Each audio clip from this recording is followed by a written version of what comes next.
بتوں کا گرنا۔ ابن اسحاق لکھتے ہیں سکراوی نے مجھ سے بطریق ابن شہاب زہری عن عبید اللہ بن عبداللہ بن عباس رضی اللہ عنہ بیان کیا کہ حضور صلی اللہ علیہ وسلم فتح مکہ کے دن اپنی اونٹنی پر سوار حرم میں داخل ہوئے اور خانہ کعبہ کا طواف کیا۔ خانہ کعبہ کی دیوار کے ساتھ سے بت چپکائے ہوئے تھے۔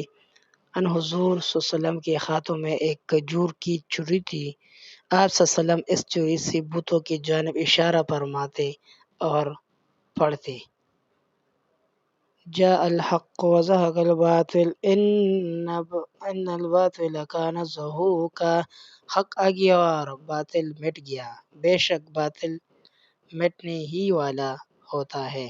ابن عباس رضی اللہ عنہ فرماتے تھے کہ ان حضور صلی اللہ علیہ وسلم جس بت کے چہرے کی جانب اشارہ فرماتے تھے وہ گدی کے بل گرتا تھا، اور جس کی گدی کی جانب اشارہ فرماتے تھے وہ منہ کے بل زمین پر آ رہتا تھا۔ یوں سارے کے سارے بت گر پڑے اور ایک بھی باقی نہ رہا۔